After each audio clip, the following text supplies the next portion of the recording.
episodio tercero. El Renacimiento. Rubens Medel en la voz de Francis Schaeffer.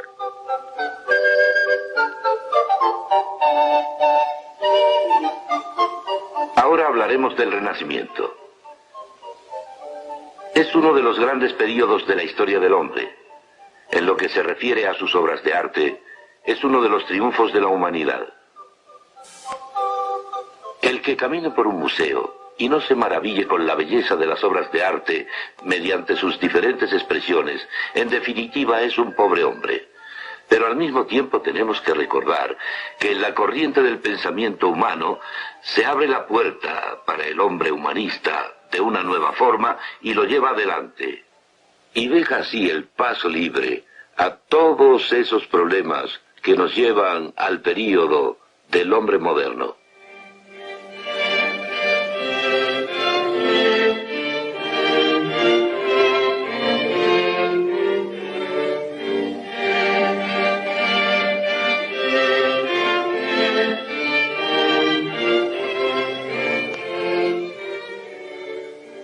A través de la historia, los artistas han hecho dos cosas, han reflejado su cultura, muchas veces con más exactitud que los escritores y también que los filósofos.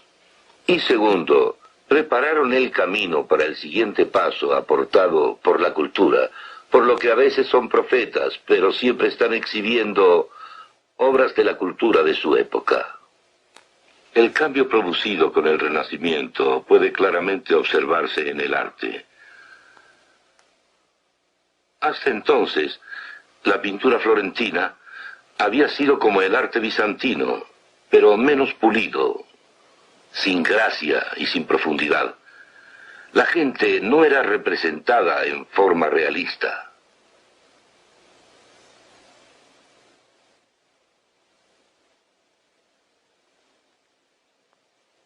Luego vino Giotto, y con él un cambio radical.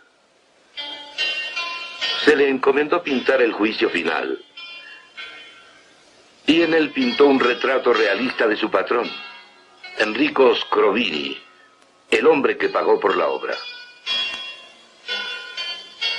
A la naturaleza se le dio su lugar apropiado, porque la naturaleza es importante, ya que Dios creó al mundo, y apropiado en el sentido de que la naturaleza se representa tal y como es.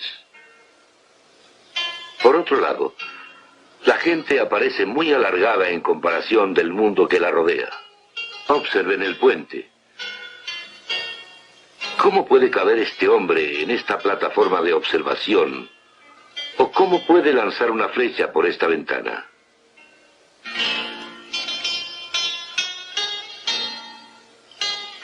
El mismo hombre que pintó esto diseñó el bello campanario, el campanile, junto a la Catedral de Florencia. Un pintor que crea edificios.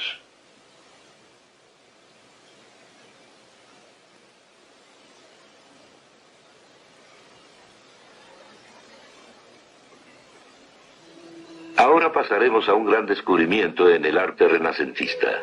Masaccio, amigo de Brunelleschi, lograba rostros reales en su obra, lo que le dio una calidad natural, algo único en esos días.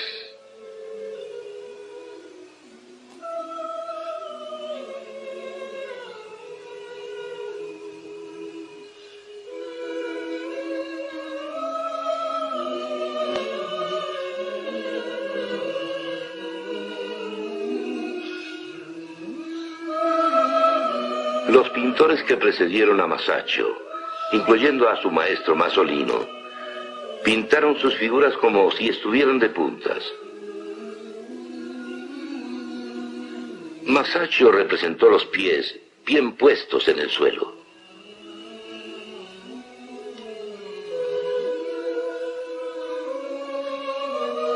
Masaccio primero empleó en forma consistente la perspectiva central. En este aspecto se dejó atrás a los romanos que solo conocían un tipo de perspectiva. Pintando así y empleando la nueva técnica, sus personajes estaban en medio de un espacio realizado.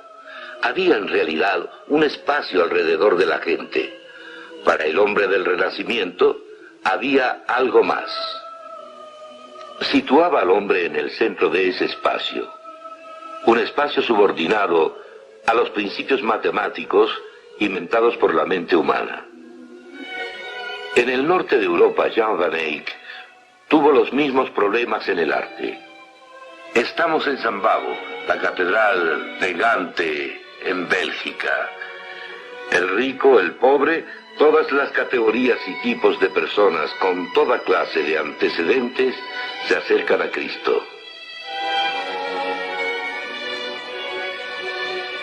El artista apreciaba y entendía el énfasis bíblico en Cristo.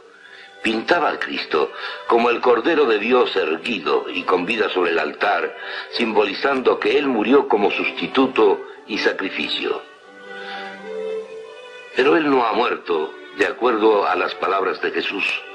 Soy el que estaba vivo y ha muerto, y he ahí que estaré vivo para siempre. Amén.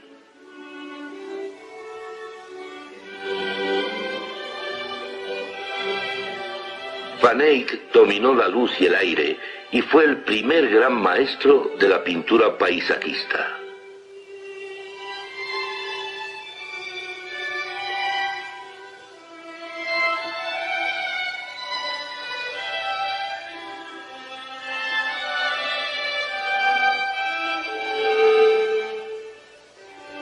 He aquí una representación de la naturaleza. La naturaleza tiene su lugar apropiado en el mundo que Dios ha formado. Los escritores escribían tal como los pintores pintaban.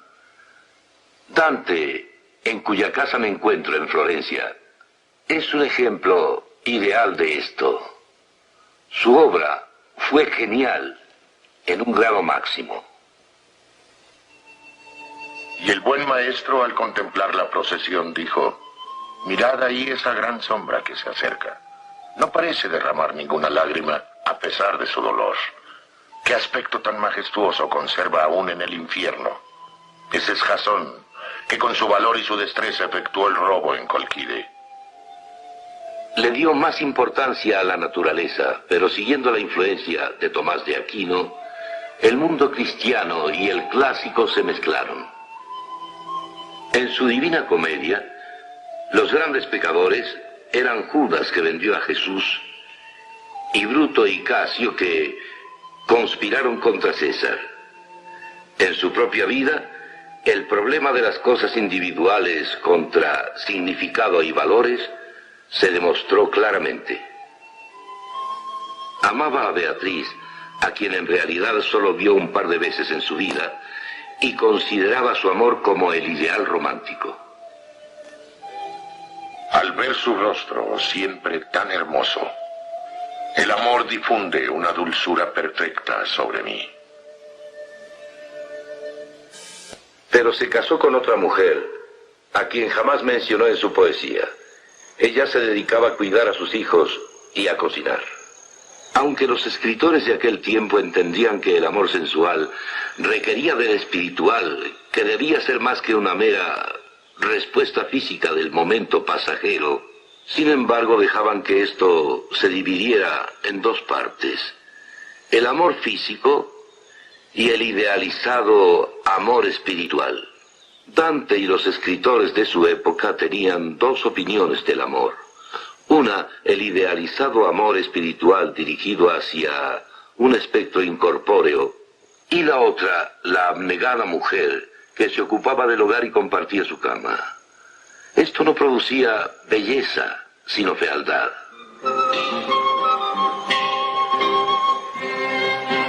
La cúpula de Florencia. Brunelleschi la diseñó y la construyó. Logró un gran triunfo artístico, así como también realizó una proeza de ingeniería.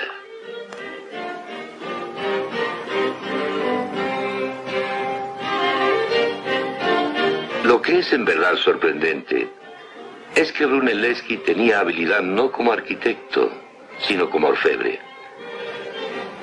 Este edificio que ahora observan, el orfanatorio, también fue diseñado por Brunelleschi y fue la primera construcción renacentista.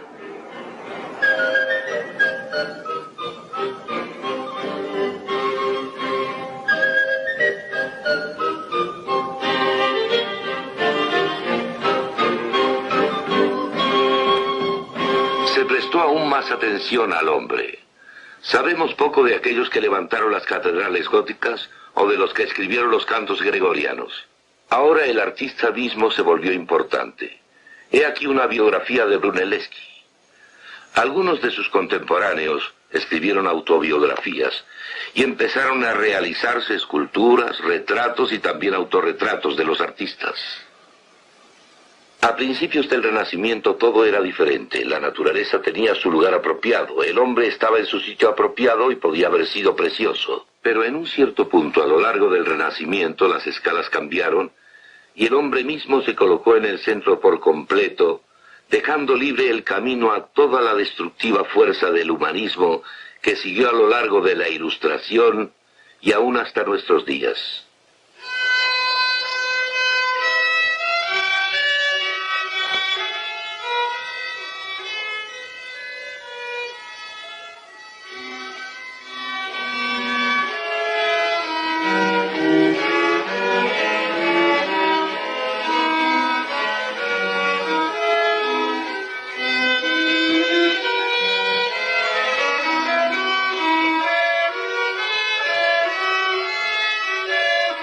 Los compositores de aquel tiempo inventaron el arte de la orquestación.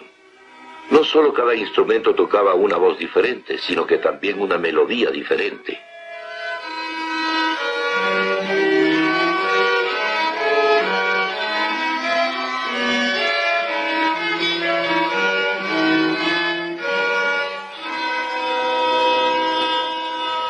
El norte influyó al sur tanto en la pintura como en la música. Los instrumentos de cuerda del Renacimiento se fabricaron en juegos para que el timbre fuera uniforme desde el bajo hasta el instrumento soprano. La música se imprimió con caracteres movibles por primera vez. Este es el laúd, el instrumento para solo más popular del Renacimiento. El sacabuche era nuestro trombón. La viola antigua, ancestro de nuestra viola. El corno renacentista y la espineta. Hasta este momento todo podía haber ocurrido en una de dos formas.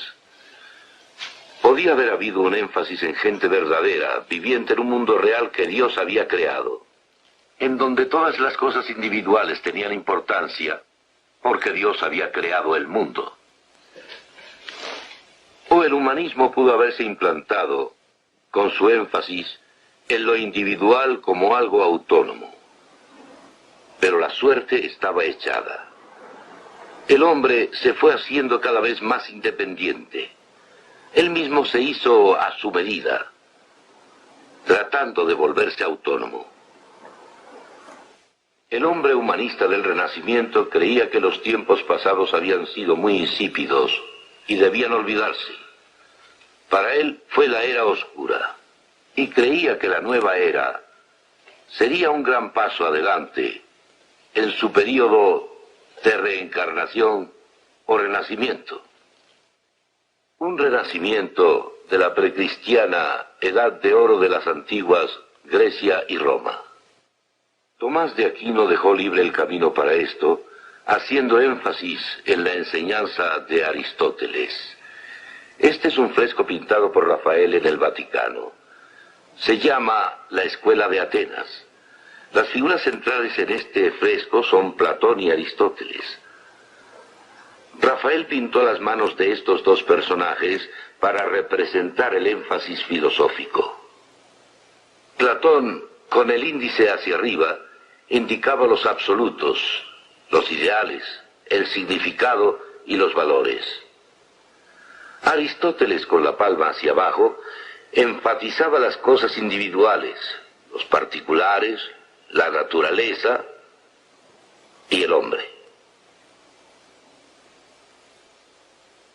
¿Cuál es el significado de los particulares, incluyéndome a mí y a usted, si no tienen ninguna idea final con qué relacionarla para que tenga significado? ¿Cómo sabemos si nuestros actos individuales los hacemos bien o mal? si no hay un absoluto que nos brinde certeza. El dilema entre una forma de humanismo y la Biblia y la cristiandad descansa en la cuestión de si en verdad tenemos que empezar por el hombre solo, autónomo, y a partir por lo tanto de esa base, o si existe una verdad proveniente de otra fuente, la cual tiene que ser absoluta, y entonces no es relativa. Si partimos de la verdad del humanista, de su opinión de la verdad, no existe una verdad, sino que es más bien un promedio estadístico que conduce a la parte en donde el humanismo nos ha traído hasta nuestra generación. He aquí un ejemplo de este dilema. La Virgen y el niño de Fouquet. La modelo de Fouquet fue Agnes Sorel, que era la amante de Carlos VII, rey de Francia. ¿Estaba esta Madonna a punto de amamantar a su bebé? No. Puede tener el título de la Virgen y el niño, pero aquellos que vieron la pintura en esa época sabían de quién se trataba. Era la amante del rey. Anterior a esto, María era considerada excelsa y sagrada. Y aún antes que eso, se creía que ella era diferente a las personas normales y que se le representaba solo como un símbolo. El pintar a María como a alguien vivo fue un avance sobre las anteriores pinturas, porque la Biblia nos dice que María era una mujer real y Jesús era su bebé.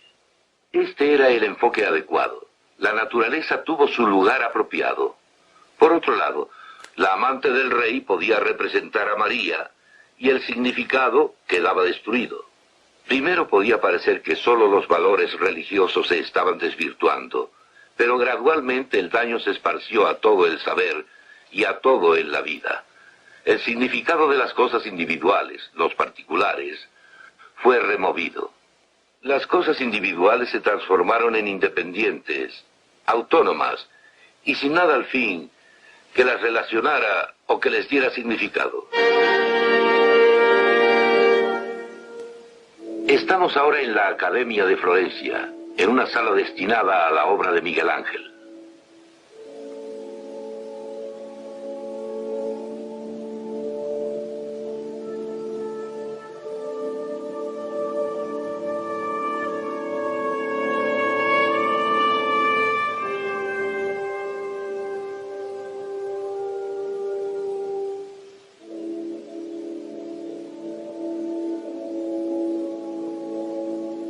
En ambos lados observamos las estatuas de Miguel Ángel llamadas Los Cautivos. Se les llamaba estatuas inconclusas. Ahora los eruditos concuerdan en que las dejó así para que la gente dijera lo que Miguel Ángel quería. El hombre está desprendiéndose de la roca. La humanidad saldrá victoriosa.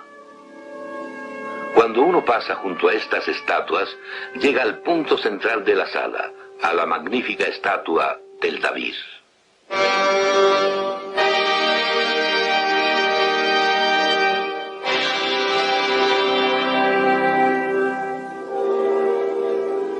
De una pieza defectuosa de mármol, Miguel Ángel, con todo su genio, esculpió su David, una pieza de arte casi sin rival en el mundo.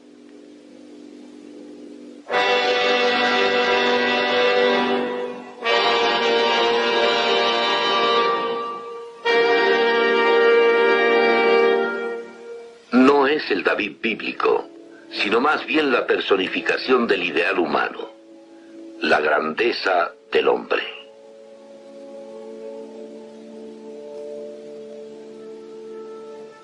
Hacia el final de su vida, Miguel Ángel se dio cuenta de que el humanismo no era suficiente. No había y no hay hombre como David.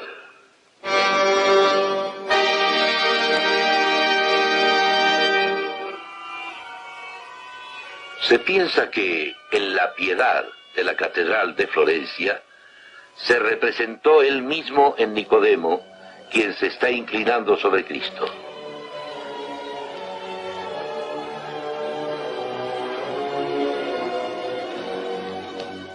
La fuerza del humanismo se debilitó, si no es que se ausentó.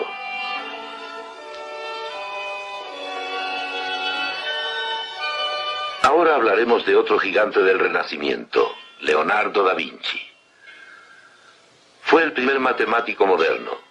Fue químico, físico, músico, arquitecto, anatomista, botánico, ingeniero mecánico y artista.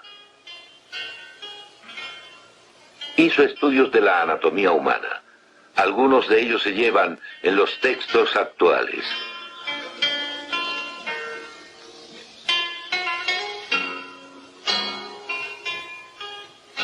Fue el prototipo del hombre del Renacimiento. Podía hacer casi todo y lo hacía bien.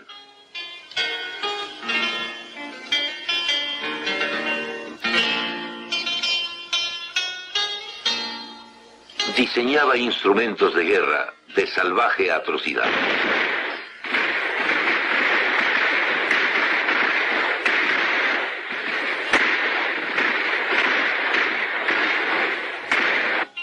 Diseñó los valeros.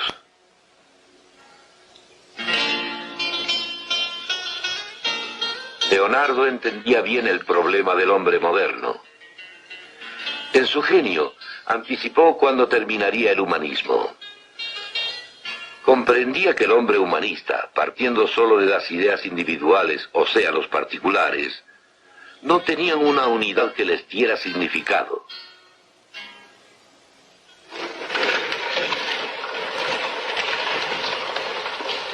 Entendía que empezando en forma humanista, con las matemáticas, uno se queda con ideas individuales, y al tener solo ideas individuales, jamás se puede llegar a universales o al significado.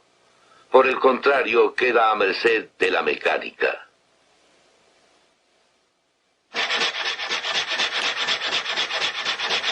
Y así, pudo ver más allá de nuestros días, en donde el hombre está considerado como máquina.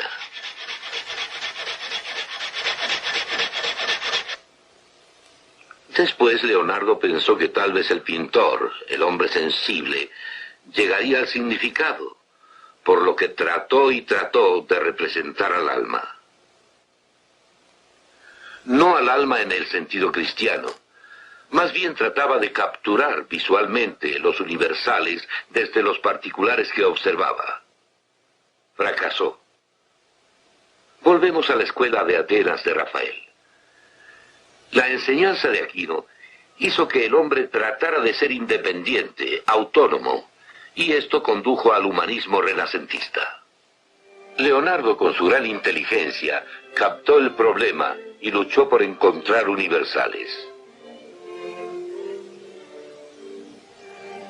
Leonardo y todos los humanistas estaban seguros de que el hombre, partiendo de sí mismo, podía resolver cualquier problema. Su clamor era: puedo hacer lo que intento, solo denme hasta mañana. Pero en su vejez, Leonardo, siendo brillante, aún previó la derrota del humanismo. Como piensa el hombre, así es él. El humanismo ya comenzaba a mostrar su conclusión natural, el pesimismo. Cuando Francisco I, rey de Francia, llevó a Leonardo a ese país, lo vemos ya desalentado.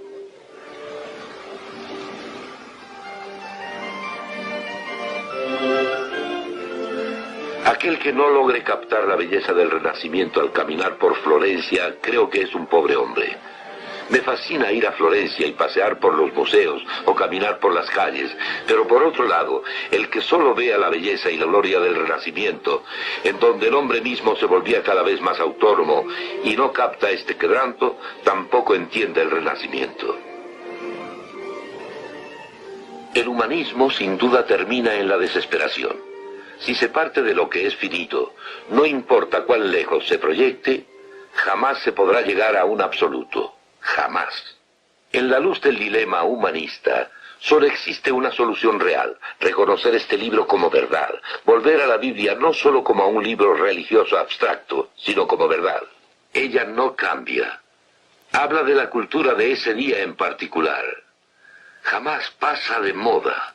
Habla de los temas del momento, y aún así parten de una sola base: de la existencia del infinito y personal Dios, quien ha hablado, y luego para la propia necesidad humana, Cristo muere para redimirnos.